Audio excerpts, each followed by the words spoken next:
DB ಅನ್ನೋ ಒಂದು ಭ್ರಷ್ಟ ಸಂಸ್ಥೆಯ ಮುಖಾಂತರ ಇದು ಒಣಭೂಮಿ, ಇಲ್ಲಿ ಬೇಸಾಯಕ್ಕೆ ಇದು ಯೋಗ್ಯವಲ್ಲದ ಭೂಮಿ ಅಂತ ಕ್ಲಿಯರ್ ಆಗಿ ಮೆನ್ಷನ್ ಮಾಡಿ ನಮ್ಮ ನೂರಾರು ವರ್ಷಗಳಿಂದ ನಾವು ಬೆಳೆ ಬೆಳ್ಕೊಂತ ಇರೋ ಭೂಮಿಗೆ ನೋಟಿಸ್ ಮಾಡ್ತಾನೆ.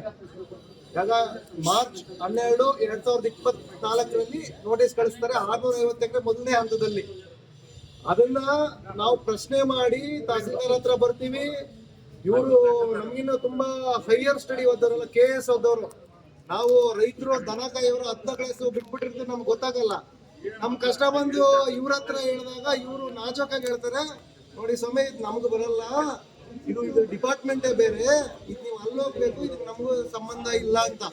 ಹೌದೇನೋ ಅಂದ್ಬಿಟ್ಟು ನಾವೇನಾರು ಏನ್ ಮಾಡ್ತೀವಿ, ಹೋಗ್ಬಿಟ್ಟು ಬೇರೆ ಇಲಾಖೆ KDB ಅಧಿಕಾರಿಗಳ ಹತ್ರ ಕೇಳ್ತೀವಿ, ನೋಡಿ ಸ್ವಾಮಿ ಈಗ ನಮ್ದು ಮಾಡಿಬಿಟ್ಟಿದ್ದಾರೆ, ನಮ್ಗೆ ಏನ್ ಮಾಡ್ಬೇಕು ಗೊತ್ತಿಲ್ಲ, ಏನ್ ಮಾಡೋದು ಅಂತ. ಅವಾಗ ಅವ್ರು ಹೇಳ್ತಾರೆ, ನೋಡಿ ನಾವು ಯಾವ್ದು ರೈತರಿಗೆ ವಿರೋಧಿಗಳಲ್ಲ, ರೈತರ ಭೂಮಿ ನಾವು ತಗೊಳಲ್ಲ, ನಾವೇನಿದ್ರು ಒಣ ಭೂಮಿ ಬಂದಿರೋ ಭೂಮಿ ಮಾತ್ರ ತಗೊಳ್ತೀವಿ ಅಂತ ಹೇಳ್ತಾರೆ. ನಮಗೆ ಧೈರ್ಯ, ಯಾಕಂದ್ರೆ ನಾವು ತೋಟ ಮಾಡ್ತೀವಲ್ವಾ, ನಮ್ಗೇನು ಭಯ ಇಲ್ಲ, ಹೋಗಿ ಬಿಡ್ರಿ ತಗೊಳ್ತಾರೆ, ದೊಡ್ಡ ಭೂಮಿ ಡೆವಲಪ್ ಮಾಡ್ತಾರೆ ಅಂದ್ಬಿಟ್ಟು.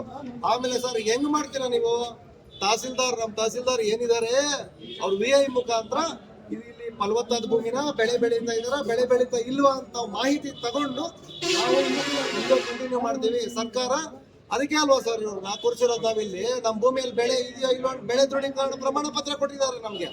ಆದ್ರೂ ಇಷ್ಟೆಲ್ಲ ಮಾಹಿತಿ ಸರ್ಕಾರದ ಹತ್ರ ಇದ್ದು ಕೂಡ ನಮ್ದು 2,500 ಎಕರೆನ ಇವರು ಮೊದಲನೇ ಹಂತದಲ್ಲಾಗಿರೋ 650 ಎಕರೆಗೆ ಫೈನಲ್ ನೋಟಿಸ್ ಹೊರಡಿಸಿದ್ದಾರೆ. ನಾವು ಕಾನೂನು ರೀತಿ ಹೋರಾಡಿ ನಿನ್ನೆ ದಿನ 8ನೇ ತಾರೀಕು ಜನವರಿ 8, 2020 ಕೋರ್ಟಿಂದ ಆರ್ಡರ್ ಆಗಿದೆ. ಇವರು ಏನು ಮಾಡಿದ್ದಾರೆ ಇದನ್ನೆಲ್ಲ ಕೋರ್ಟ್ ಕ್ವಾಶ್ ಮಾಡಿದೆ. ಇದನ್ನೆಲ್ಲ 4-1 ಕ್ವಾಶ್ ಮಾಡಿ ನೀವು KDB ಮುಖಾಂತರ ಏನು 3-1, 4-1, 6-1 ಮಾಡಿದ್ದೀರಾ, ಇದೆಲ್ಲ ತಪ್ಪು. ಮೊದಲನೇ ಪುನಃ ರಾಜ್ಯಪತ್ರದ 28/1 ಏನಿದೆ ಅಲ್ಲಿಂದ ನೀವು ಪ್ರೊಸೀಜರ್ ಪ್ರಕಾರ ಮುನ್ನಡೀರಿ. ಇವರು ಪ್ರೊಸೀಜರ್ ಪ್ರಕಾರ ಮಾಡಿದ್ರೆ ಅಕ್ವಿಷನ್ ಮಾಡೋಕ್ಕಾಗಲ್ಲ, ಯಾಕಂದ್ರೆ ಅದು ರೈತರ ಭೂಮಿ ಅಂತ ಕೋರ್ಟೇ ಸರ್ಕಾರನ ತಪ್ಪು ಅಂತ ಹೇಳಿದ ಮೇಲೆ ಇವ್ರಿಗೆ ಒಂದು ಚಿಕ್ಕ ಒಂದು ನೈತಿಕತೆ ಇಲ್ಲ. ಇಲ್ಲಿಂದ ಒಂದು ಲೆಟರ್ KDB ಕಳ್ಸಕ್ಕೆ, ಹೌದು ಸ್ವಾಮಿ ನಮ್ಮ ತಾಲೂಕಲ್ಲಿ ನೀವು ಮಾಡ್ತಾ ಇರೋ ಭೂಮಿ ನಮ್ಮ ರೆವಿನ್ಯೂ ಲ್ಯಾಂಡ್ ಏನಿದೆ, ಈ ಲ್ಯಾಂಡ್ ಅಲ್ಲಿ ಫಲವತ್ತಾದ ಭೂಮಿ ರೆವಿನ್ಯೂ ಕಟ್ತಾ ಇದ್ದಾರೆ, ಬರ್ಡ್ ಭೂಮಿ ಎಲ್ಲ ಬಂಜರುಗಳಲ್ಲಿ ಹೇಳ್ಬೋದಲ್ಲ ಈ ಮನುಷ್ಯ, ಅವ್ರಿಗೆ ಹೇಳ್ಬೇಕು KDB ಕಳ್ಸ್ಬೋದಲ್ವಾ. ಇವ್ರು ಹೇಳ್ತಾರೆ ಇಲ್ಲ ಸ್ವಾಮಿ ನಮ್ಗೆ ಬರಲ್ಲ ಅಂತ.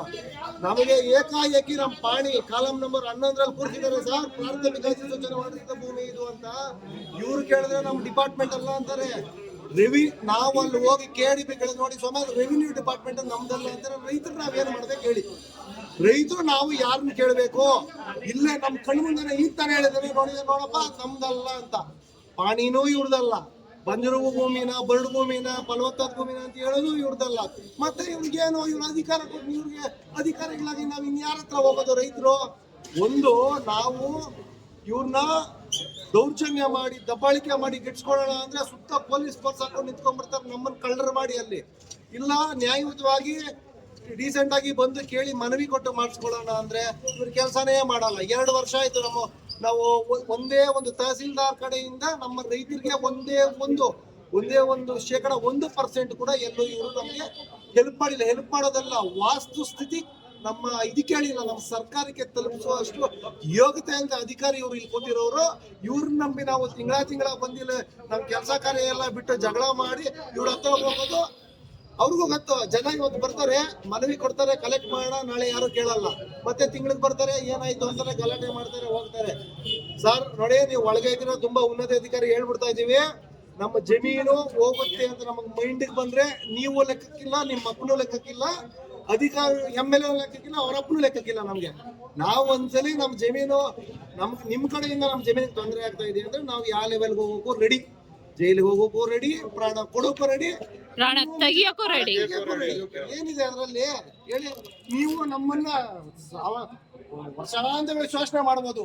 ಒಂದು ಮಾತು ನಾವು ಹಿಂಗಂದ್ರೆ ನಮಗೆ ನಾವು ಲೈನ್ ಕ್ರಾಸ್ ಆದಂಗೆ ಅಥವಾ ನಾವು ಇದು ಕಾನೂನು ಪಾಲನೆ ಮಾಡ್ದಂಗೆ ನೀವು ಎಷ್ಟು ಚೆನ್ನಾಗಿ ರೈತ ಪ್ರಾಜೆಕ್ಟ್ ಮಾಡ್ಬಿಡ್ತೀರಾ ಅಂದ್ರೆ ನೀವೆಲ್ಲ ಕಾನೂನು ಪಾಲನೆ ಮಾಡೋರು, ನಾವೆಲ್ಲ ಕಾನೂನು ಹಾಳು ಮಾಡೋರು ಅಂತ ಜನಕ್ಕೆ ಕೋರ್ಟ್ಗೆ ಎಲ್ಲ ಬಿಂಬಿಸಿ ಮಾಡ್ತಾ ಇದ್ದೀರಾ. ಕೋರ್ಟ್ ನೆನ್ನೆ ಏನ್ ಕ್ವಾಶ್ ಮಾಡಿದೆ ಆರ್ಡ್ರು, ಅದಕ್ಕೆ ಬೆಲೆ ಆದ್ರೂ ಕೊಟ್ಟು ಈಗ ಏನಿದೆ ನಮ್ಮ ಫಲವತ್ತಾದ ಭೂಮಿ, ಅದನ್ನ ಇದು ಫಲವತ್ತಾದ ಭೂಮಿ, ಇದು ಕೈಗಾರಿಕೆ ಯೋಗ್ಯವಲ್ಲ ಅಂದ್ಬಿಟ್ಟು ನಮ್ಮ ರೈತರ ಕಷ್ಟನ KDB ತಿಳಿಸಿ. ಇದು ನಿಮ್ಮ ಬೇಸಿಕ್ ನೈತಿಕತೆ. ಇದು ನಿಮ್ಗೆ ಬೇಸಿಕ್. ಯಾರು ಅವೈಜ್ಞಾನಿಕವಾಗಿ ಇಲ್ಲಿಟ್ರೇಟ್ ಪರ್ಸನ್ ಮಾಡುವಂತ ಕೆಲಸ, ನೀವು ದೊಡ್ಡ KS ಅಧಿಕಾರಿಯಾಗಿ ನೀವು ಈ ಕೆಲಸ ಮಾಡಿಲ್ಲ ಅಂದ್ರೆ ದಯವಿಟ್ಟು ಹೇಳ್ತೀನಿ, ನಿಮ್ದು ಯಾವ್ದು ಗೊತ್ತಿಲ್ಲ, ಆರಾಮಾಗಿ ಹೋಗಿ ಮನೆಯಲ್ಲಿ ಇದ್ಬಿಡಿ. ನಿಮ್ಗೆ ಈ ಪೋಸ್ಟ್ ನೀವು ಲಾಯಕ್ಕಿಲ್ಲ, ನಿಮ್ಗೆ ಯೋಗ್ಯತೆನೂ ಇಲ್ಲ. ಮಾಡಿದ್ರೆ ಸರಿ, ಇಲ್ಲ ಅಂದ್ರೆ ಇನ್ನು ಕೆಲವೇ ದಿನಗಳಲ್ಲಿ ತಹಸೀಲ್ದಾರ್ ಆಫೀಸ್ ಮುತ್ತಿಗೆ ಕಾರ್ಯಕ್ರಮ ತುಂಬಾ ಉಗ್ರವಾಗಿ ನಡೀತಾ ಇದೆ. ಎಷ್ಟು ದಿನ ಆಗುತ್ತೋ ಗೊತ್ತಿಲ್ಲ. ನಮ್ಮ ಜಮೀನು KDB ಕೈವಶದಿಂದ ಬಿಡೋವರೆಗೂ ನಾವು ರೈತರು, ಸರ್ಜಾಪುರದ ರೈತರು ನಿಲ್ಲಲ್ಲ. ಇದು ಗ್ಯಾರಂಟಿ.